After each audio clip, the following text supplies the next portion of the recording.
Hai, kembali lagi di InShoutcast ceritanya Pak Daru.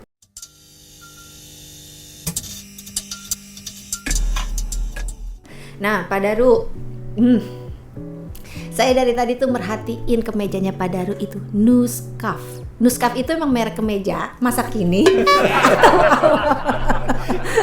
Ini ceritanya nih tahun 2017 itu saya diundang ke Bratislava, itu ibu kotanya Slovakia, ya, itu Eropa Timur. Tadinya namanya Nusantara, Nusantara Cafe, ya.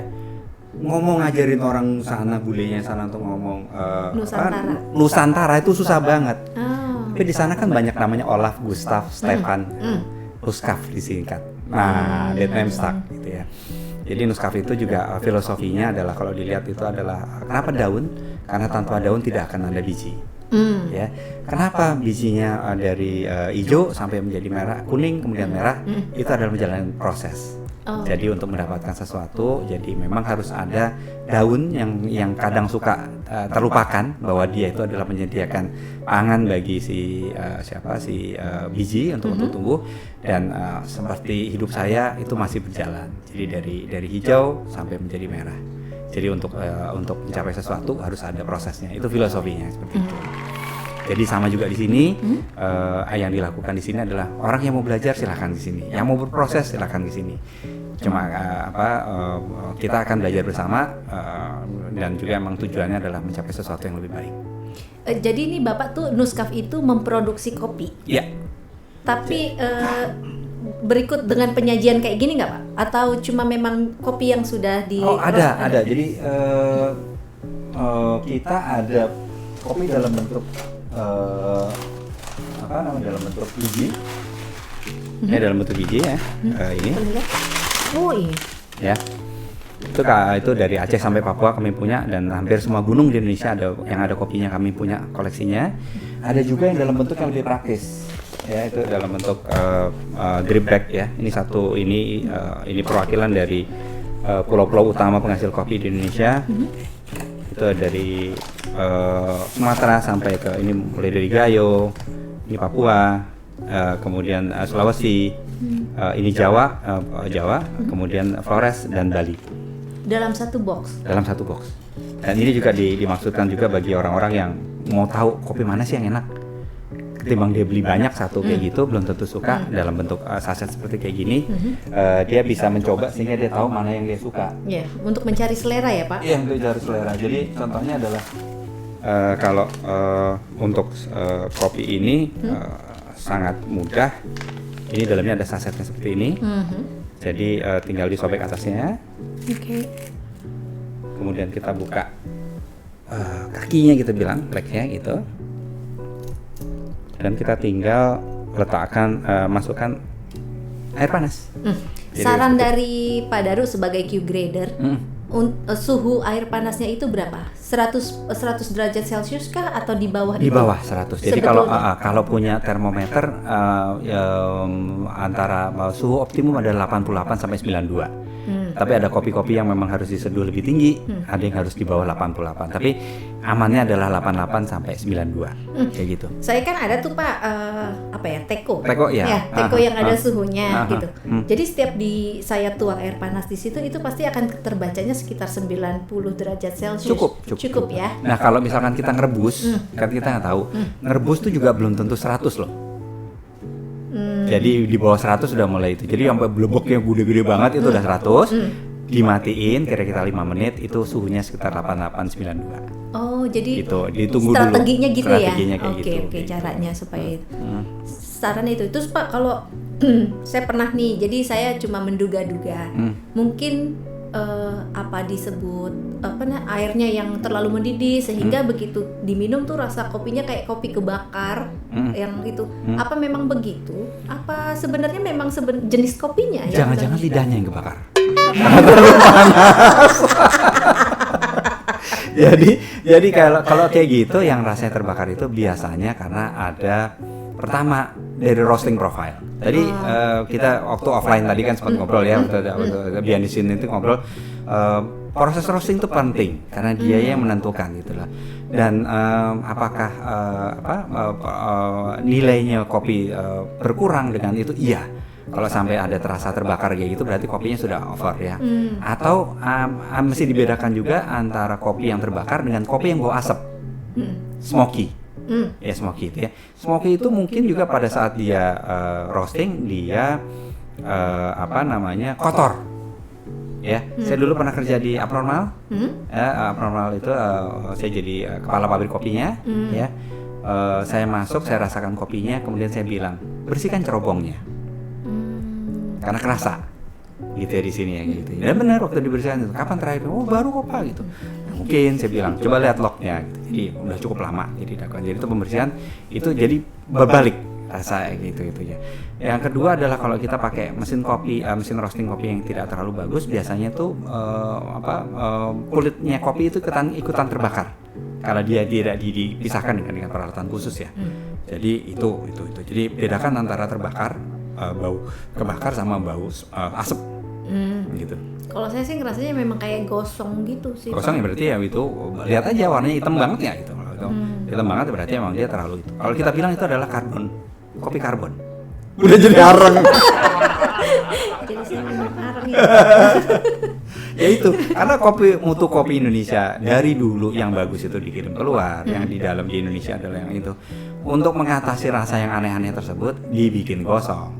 Makanya kopi identik dengan pahit. Padahal kopi sebenarnya nggak pahit. Nanti kita buktikan. Oke, siap Pak. Saya akan tunggu pembuktian daripada. Jangan kemana-mana. Cuma di Insidecast.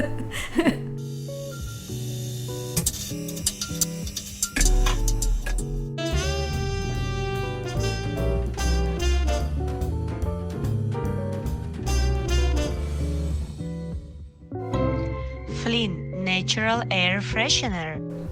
Pak Daru, tadi kan Pak Daru nunjukin ini ya, yang drip ya. Ini tuh sebenarnya hanya inovasi atau memang dari dulu sudah ada kayak gini sih Pak? Ini inovasi dari dulu yang sekarang makin bermanfaat bagi saya khususnya. Itu bagi orang-orang yang pengen rasain kopi dari seluruh Indonesia tanpa takut nggak suka. Kan cuma satu ini ya gitu ya. Jadi kayak bagnya ini nih satu kotak ini terdiri dari berbagai pulau di Indonesia, bisa ganti-ganti. Boleh pilih? Boleh pilih. Dan kita juga kasih ada langganan. Jadi langganan satu kita bilang kopi seminggu ya 7 hari. Beda-beda 1, 2, 3, 4, 5, 6, 7 itu beda-beda. Jadi mereka tinggal ternyata saya paling cocok sama Gayo. Besoknya Gayo dibanyakin. Tapi ada juga yang belum selesai terus aja. Belum ketemu karena semuanya enak kata dia gitu. Saya pengen tahu yang lainnya gitu.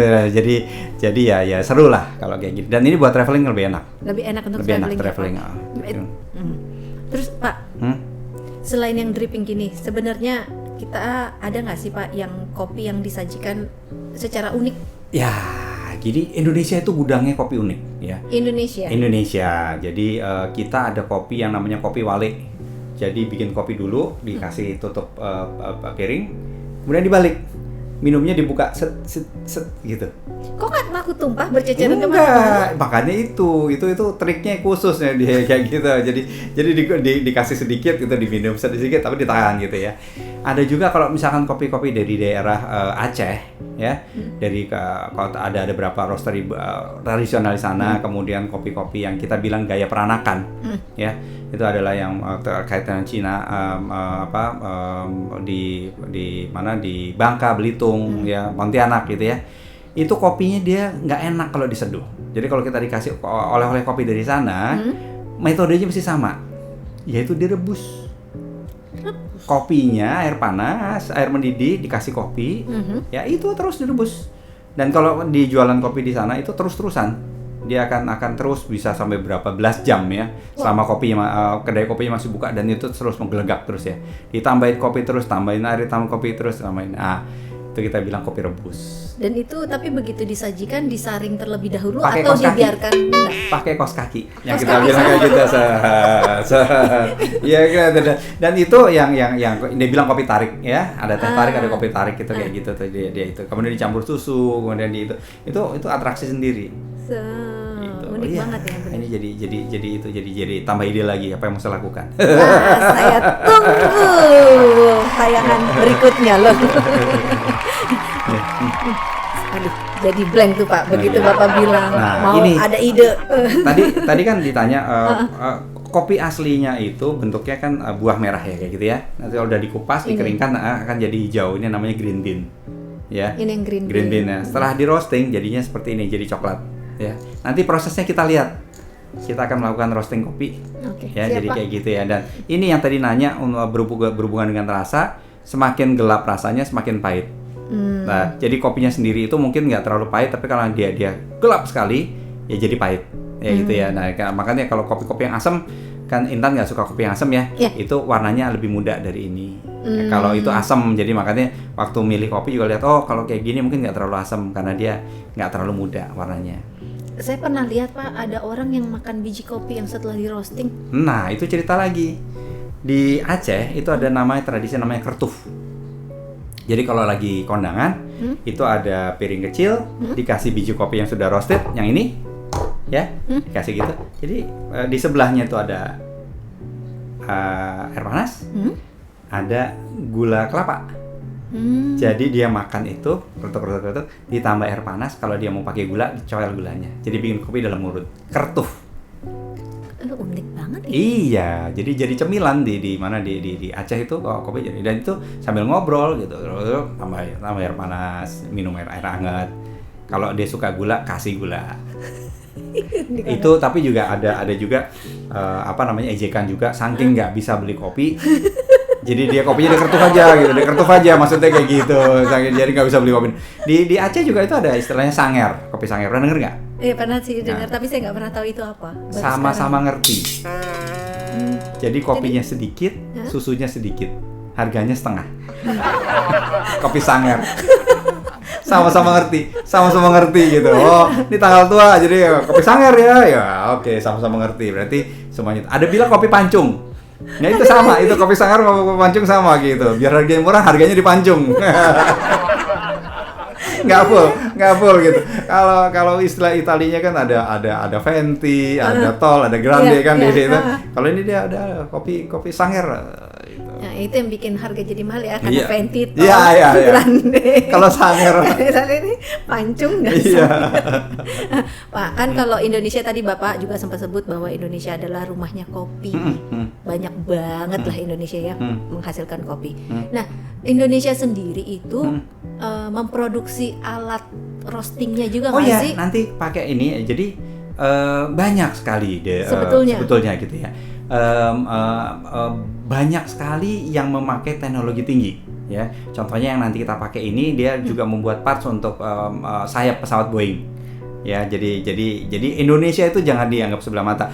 Ini saya juga mau sampaikan bahwa ada pameran kopi yang insya Allah nanti saya ikutan di sana untuk menjadi salah satu kuratornya. Yang mau kita tunjukin adalah bukan tradisional kopi Indonesia, tapi adalah kemajuan perkopian di Indonesia. Teknologi termasuk mesin roastingnya. Ada mesin espresso buatan Indonesia. Ada. Itu yang paling hebat lah saya lihat selama itu. Nah, itu akan saya expose juga. Kemudian juga barista Indonesia kan udah juara, udah sampai finalis berturut-turut masuk ke ini. Ya belum saatnya sih memang, tapi udah dari tahun ke tahun kita selalu ngirim dan selalu masuk ke perempat final tuh. Wow. Jadi kita itu yang mau ditunjukkan ke dunia bahwa kita bukannya negara penghasil komoditas kopi, tapi kita juga punya coffee culture dan saya juga akan mengajak teman-teman untuk tidak menggunakan kata COFFEE. Apa itu Pak? Saya Coffee. Orang awam nggak tahu. COFFEE kan coffee. Oh, coffee. Coffee Okay. itu kan bisa dari Brazil, dari Vietnam. Gantilah dengan kata kopi, KOPI. Itu jati diri kita. Itu adalah kopi asli Indonesia. Kita bilang kopi. Kalau Brazil, Vietnam, coffee. Gitu. Jadi nantinya akan ada satu tempat di mana dia coffee or kopi. Kalau kopi pasti Indonesia. Kopi pasti Indonesia. Iya, itu yang lagi digalakan seperti itu. Seperti kayak kita bilang, saya nggak mau Vietnam noodle. Saya maunya pho atau po. Udah tahu kita mau pho atau po, itu Vietnam noodle. Jadi kita nggak usah jelasin lagi bahwa itu Vietnam, tapi apa itu sama kayak kita bilang kita I want kopi, itu Indonesia. Coffee, which country sir? Gitu. Coffee mana? Brazil kayak Argentina, dari apa Costa Rica kayak dari Honduras segala macam serah. Tapi kalau bilang kopi hanya Indonesia. Sebelum diambil Malaysia loh. Gitu loh, ntar kopi kita masih bayar lagi kayak gitu. Orang reok aja udah mau diiniin, payang udah mau diiniin, batik mau diiniin, rendang mau diiniin. Kemarin apa tuh? Tenun ikat kan? Aduh, ampun deh. Songket sorry. Ya, tapi Pak, teknologi Indonesia untuk perkopian ini sebenarnya nggak kalah saing ya Pak? Secara kualitas.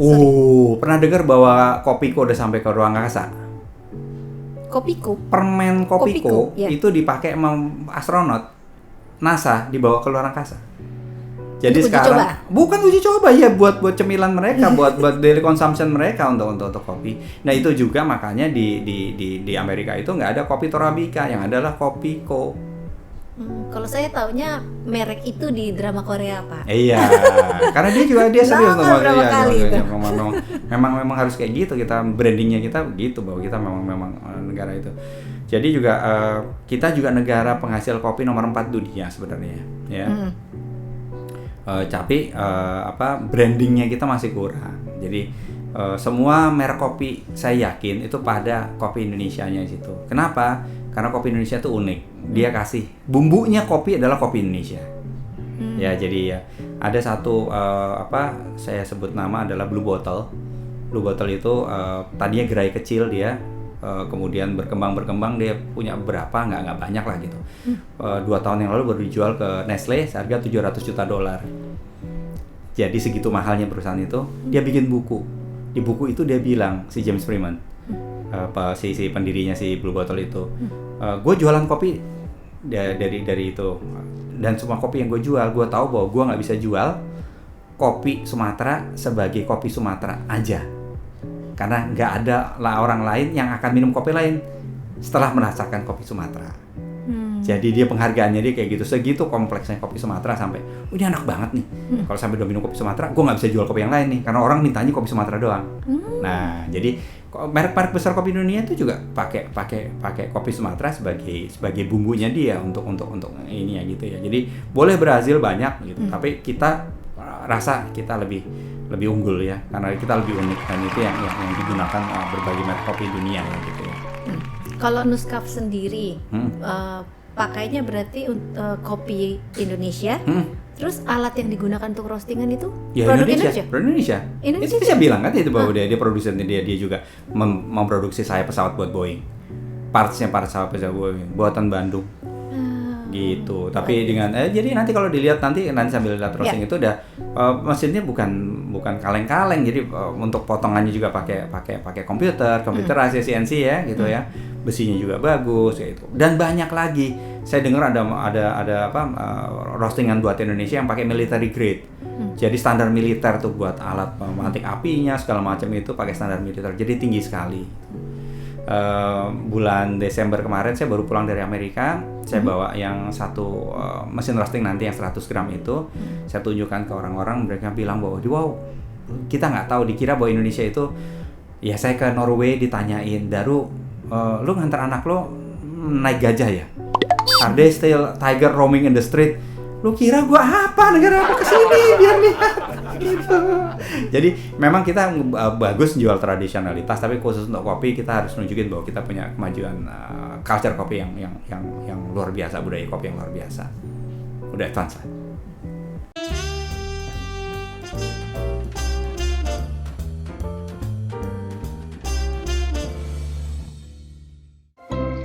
Flynn Natural Air Freshener.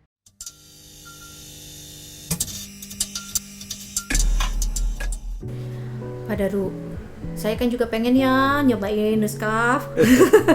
Nah, kalau Shoutcation juga pengen purchase Nuskaf itu bisa di mana? Ada di Tokopedia. Di Tokopedia. Bisa. Ada nuskaf.gmail. Oh, emailnya nuskaf@gmail.com @nuskaf.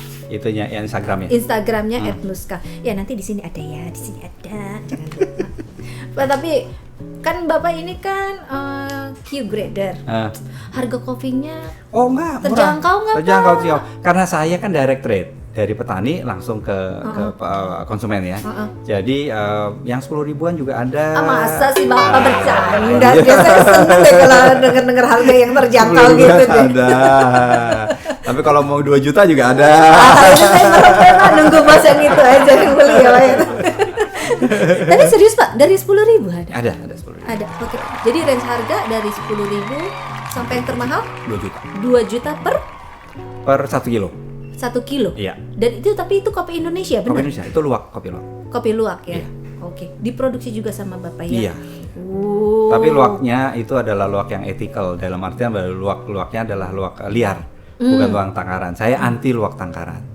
Jadi hadiah Tuhan buat petani, kok dikandangin sih gitu loh. Dan, Tuhan kirim luwak buat bikin petani jadi lebih sejahtera. Kenapa itu jadi pekerja? Oh. Gitu. Jadi saya nggak suka gitu.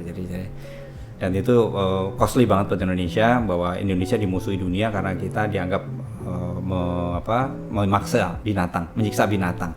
Padahal enggak ya sebenarnya ya. Iya. Kalau yang masih kalau yang keluar dikandangin itu Kalau saya dikandangin, kandangin ya, dia. nggak Tapi setuju. kalau Tapi kalau yang luar iya itu karena cerita dikit lagi. Iya, boleh, Pak. Luwak itu sebenarnya bukan makan kopi. Dia itu makan segala. Ya binatang, ya buah-buahan segala macam. Dia omnivore gitu ya. Pada saat dia kenyang, dia cari dessert. Dessertnya adalah buah kopi yang paling manis yang bisa dia dapetin. Makanya pilihan banget.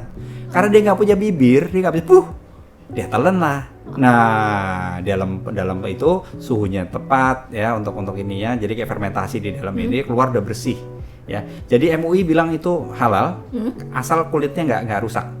Kulit tanduknya nggak rusak. Kalau kulitnya udah rusak, itu udah kemasukan isi perut yang lain sehingga ya itu. Jadi, nah kebayang kan kita kan kalau luwak lagi di liar itu dia makan dalam keadaan happy kan. Tapi kalau di kandang kan dipaksa. Iya benar. Gitu ya kayak gitu. Jadi sama juga kalau kita suka es krim, tapi dipaksa makan es krim, capek kan gitu. Nah kalau luwak liar, makanya saya selalu bilang bahwa paling bagus adalah melarang semua luwak dari tangkaran sehingga luwak yang dijual pasti liar dan itu mensejahterakan petani, bukan industrialis. Tapi luwak itu nggak termasuk kopi yang langka ya Pak? Langka sebenarnya. Tapi kalau secara yang tadi kita ngobrol itu nggak masuk yang rare fancy gitu nggak masuk? Iya masuk gitu. Masuk Makanya si siapa Oprah Winfrey kan yang bikin luwak jadi ini kan karena si Oprah bilang bahwa gue minum kopi luwak. Itu hadiah Tuhan, makanya sama kayak kaviar. Ya, itu cuma sedikit adanya kayak gitu. Sama kayak sarang burung walet, tapi begitu itu ditangkarin harganya turun. Jadi gitu. Apakah kita perlu bikin banyak? Enggak, itu bagus. Iya bagus, kopi luwak bagus. Cuma tidak segitu bagusnya sehingga kita harus membenarkan untuk penyiksaan binatang. Gitu. Pak Daru. Saya tuh ngobrol sama Pak Daru itu nggak akan ada matinya. Akan banyak terus. Saya yakin juga Shoutcasian juga sangat menikmati obrolan kita pada saat ini gitu ya Pak. Jadi saya berterima kasih sangat, kami tim in Shoutcast boleh datang dan berkunjung serta bisa mengenal ceritanya Pak Daru lebih dekat. Terima kasih banyak dan Shoutcasian ya jangan ragu-ragu ya, segera pesan, rasakan langsung kopi buatan dari Juru Kopi Indonesia. Bener ya? Ditunggu orderannya. Thank you. Terima kasih banyak ya Pak atas kasih. waktunya. Ya. Shoutcasian, demikianlah bincang-bincang promotor kita pada hari ini. Terima kasih banyak kepada Pak Daru yang sudah berkenan untuk kami kunjungi dan ngobrol langsung. Terima kasih juga kepada kru yang bertugas pada hari ini dan terima kasih besar saya kepada Flynn Natural Air Freshener yang sudah mensponsori acara In Shoutcast. Nah, untuk teman-teman pemilik UMKM maupun industri rumah tangga yang juga ingin mempromosikan usahanya melalui In Shoutcast, silakan kirim email melalui inshoutcast@gmail.com. Nanti tim dari In Shoutcast yang akan menghubungi kembali. Terima kasih. Sampai ketemu lagi di In Shoutcast berikutnya. Bye.